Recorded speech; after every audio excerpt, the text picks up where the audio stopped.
llamando Cristian Minich desde otro punto de Plaza de Mayo. Cristian.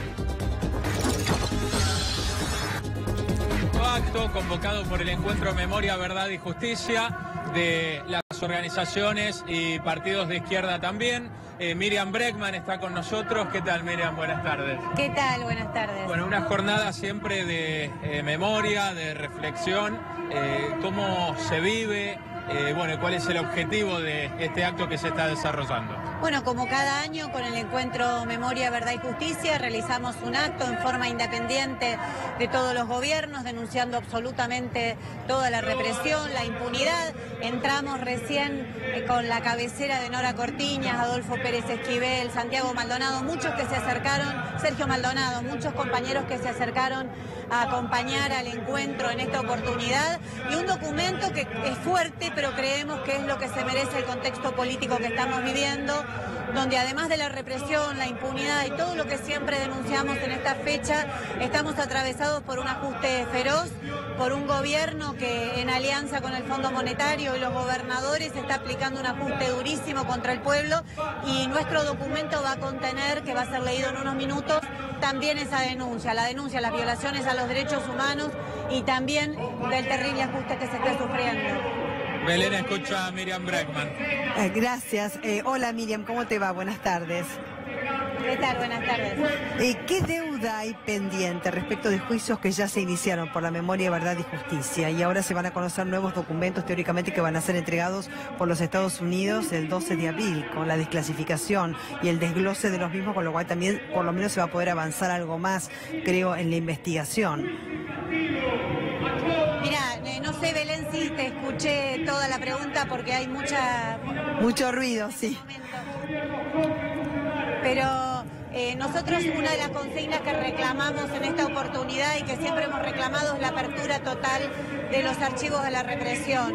Yo he demostrado judicialmente muchas de las causas que participo desde hace años como querellante, representando a víctimas del genocidio, a hijas de detenidos desaparecidos, que los archivos de la represión existen. Es increíble que a 43 años de la dictadura todavía no contemos con todos esos documentos para que se haga justicia, que las causas sigan dependiendo de lo que pueda decir un sobreviviente o de que alguien pueda recordar o reconocer algo. Así que es un reclamo que hemos mantenido, que se ha mantenido desde el 83 a esta parte y que seguimos exigiendo. Hace poco la Corte Suprema sacó un fallo donde autoriza a que salgan a la luz decretos secretos, es decir, pero todo se va haciendo en forma muy parcializada y a las víctimas le cuesta mucho encontrar esa verdad, una verdad que el Estado tiene y que el Estado acumula, Belén. Sí. Porque si no, pensemos estos días en todo el escándalo del caso de Alessio y demás, cómo eso demuestra que el Estado acumula muchísima información, incluso bajo gobiernos constitucionales se espía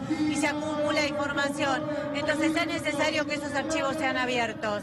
Esa es una de las deudas, ¿no? ¿Qué otras deudas hay respecto de estos juicios? Porque, digamos, el desglosamiento y desclasificación de nuevos documentos lo que permite es avanzar en nuevos procesos más allá de los anteriores, que también algunos merecen ser continuados. ¿Qué otras deudas hay? Mira, si vos tenés que ponerle un nombre a, como deuda creo que es fundamentalmente lo que nosotros venimos marcando es la impunidad del aparato civil de la dictadura, ¿no? Vos fijate que prácticamente no se ha avanzado en todo lo que fue, los que promovieron, los que organizaron el golpe, los que se beneficiaron de él. A veces discutimos cómo se enriqueció la familia Macri, pero es la familia Macri y un montón de grupos económicos más que se beneficiaron de la dictadura, que organizaron el golpe. En la Argentina se dio un fenómeno, Belén, que se dio en pocos lugares del mundo, incluso en Europa, con el genocidio que allí se cometió. Acá en la Argentina hubo centros clandestinos de detención en las fábricas. Los señores empresarios no solo hacían listas negras y delataban personas, delegados de base, delegados de fábrica que iban a parar a los centros clandestinos de la dictadura. Algunas empresas llegaron a tener centros clandestinos, centros de detención dentro de su propia fábrica para que se torture y se desaparezca personas. Otros, como la Mercedes-Benz, por ejemplo, donó un equipo de maternidad a Campo de Mayo, una acción perversa que creo que es casi imposible imaginar. Ese equipo que donó era para que puedan parir las embarazadas que estaban secuestradas de forma clandestina ahí, y después los gerentes de la empresa se quedaban con los bebés.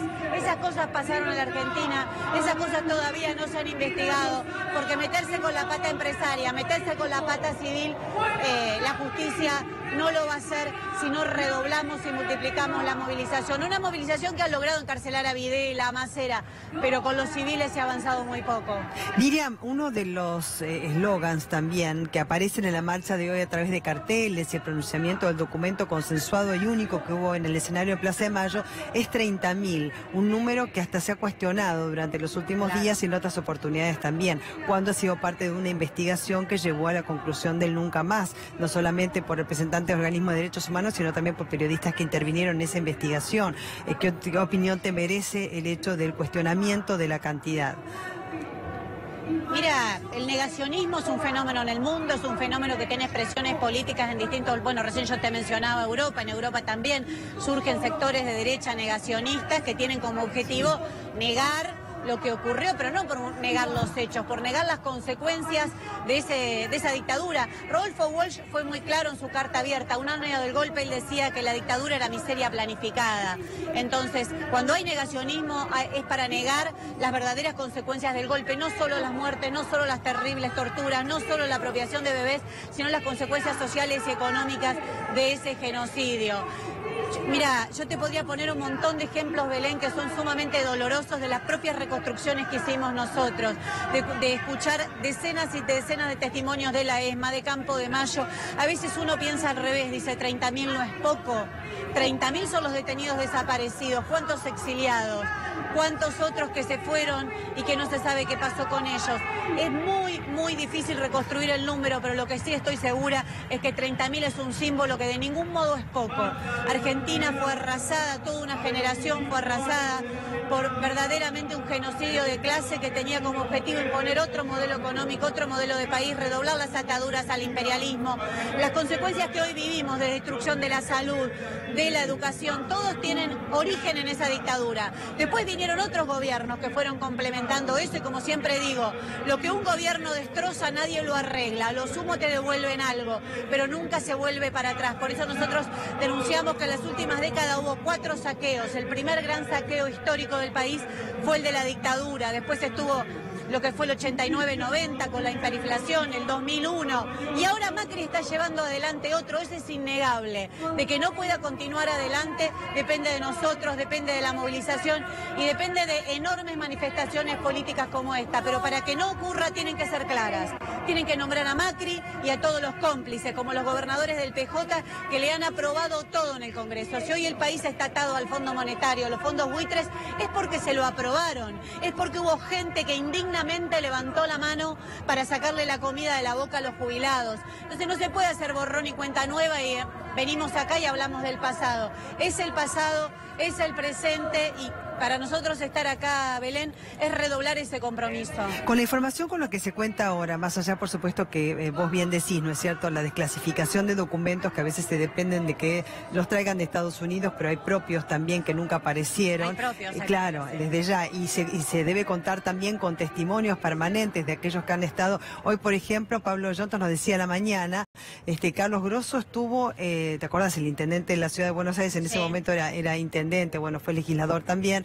Estuvo en 2 centros clandestinos de detención, con lo cual hizo una denuncia por haber estado en uno de ellos, falta que haga la otra, con lo cual fue una invitación, te diría, al aire y explícita para que se presente, porque seguramente aquel que estuvo en un centro clandestino de detención tiene alguna idea de lo que pudo haber pasado con otros, quizás porque escuchó, no sé, la pertenencia a un club, si era estudiante de alguna facultad o recibido, o de alguna universidad en particular, con lo cual uniendo datos se puede llegar a establecer quizás el paradero o qué es lo que pasó con esa persona, ¿no? Pero dependiendo de todo esto, hoy con lo que se cuenta, ¿se puede avanzar en juicios que todavía ni siquiera comenzaron o los que están comenzados y necesitan de una continuidad? se tiene que avanzar y se tiene que avanzar urgente. Belén, estamos hablando de imputados que tienen algunos 80 años, 90 años, entonces otros más jóvenes, la generación de Astiz, por poner un personaje simbólico, pero obviamente que se tiene que avanzar. Vos nombrabas a Pablo Yonto. Pablo Yonto viene de ser abogado en la causa donde se juzgó los hechos de La Tablada, los crímenes de lesa humanidad que se cometieron allí, junto con otra abogada, Liliana Macea, trabajaron muchísimos años en esto.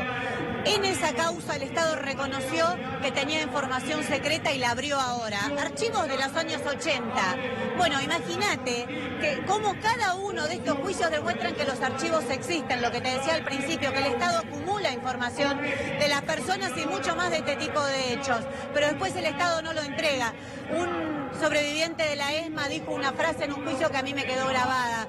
Él dijo que una vez un represor de la ESMA le dijo que los gobiernos pasan, pero la comunidad informativa queda. ¿Qué es la comunidad informativa? Todo ese trabajo de inteligencia, todo lo que está saliendo en la causa del doctor Ramos Padilla ahora.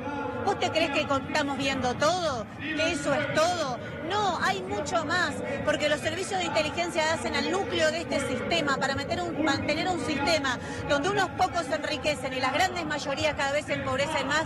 Necesitan no solo el aparato represivo que vemos en la calle, los aparatos de control social, la policía, etcétera, etcétera. Necesitan también de todo un aparato de inteligencia profundo que actúa en las dictaduras, pero que actúa también en los gobiernos constitucionales. La dictadura no empezó de cero el 24 de marzo del 76. Mira, hay un hecho que es simbólico y que da escalofríos.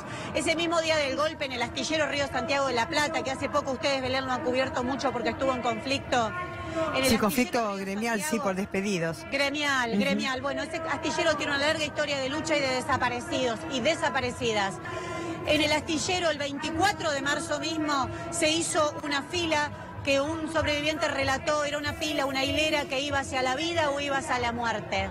Los represores, la Armada en ese caso, porque el astillero estaba bajo jurisdicción de la Armada, la jurisdicción de la Armada de La Plata, hacían dos hileras. Cuando los trabajadores el 24 de marzo, reitero, el mismo día del golpe, se presentaban, los que iban a sobrevivir los mandaban a una hilera y podían ingresar a la fábrica. Los que iban a ser secuestrados iban a otra hilera y desaparecieron, fueron torturados y algunos no se los vio nunca más. ¿De dónde sacaron la información? La información ya venía previamente, venía de los años previos, venían acumulando información de todos esos activistas, de todos esos luchadores que en la Argentina se venían poniendo de pie fundamentalmente desde el Cordobazo.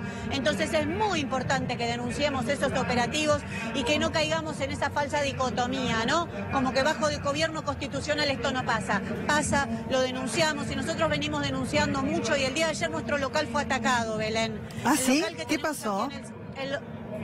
La policía ingresó con una excusa diciendo que había armas, un local céntrico en Alsina, 9 de julio, cortaron la calle, la policía de la ciudad ingresó, no pueden dar explicaciones de por qué lo hicieron, revisaron todo el local, estaban mis compañeros docentes allí haciendo una reunión, preparando la movilización de hoy, lo que ayer se hacía en todos los locales, ¿no? Y quiero pensar que no tiene que ver con estas fuertes denuncias que venimos haciendo del espionaje y del accionar policial, porque es muy grave, Belén, que un día antes de un aniversario de conmemorar este día tan trágico como es el 24 de marzo, ataquen un local político como el nuestro, que puede haber sido otro. ¿Y qué se llevaron? A nosotros. Nada, la policía revisó todo, obviamente no había armas, todas las excusas que dijeron eran inverosímiles y se retiraron, pero fue un momento muy tenso y te quiero decir un reconocimiento, Belén, sí. He recibido la solidaridad de un amplio arco político que a través de las redes sociales, a través de llamados nos ha hecho llegar su solidaridad y con esa fuerza, con los organismos de derechos humanos, Correpi, CELS, todos los que se han comunicado con nosotros, vamos a exigir que esto se investigue porque, reitero, no podemos permitir que estas prácticas se naturalicen. Desde ya, muchísimas gracias, Miriam. Por favor, gracias a ustedes. Y gracias también, Cristian Minich.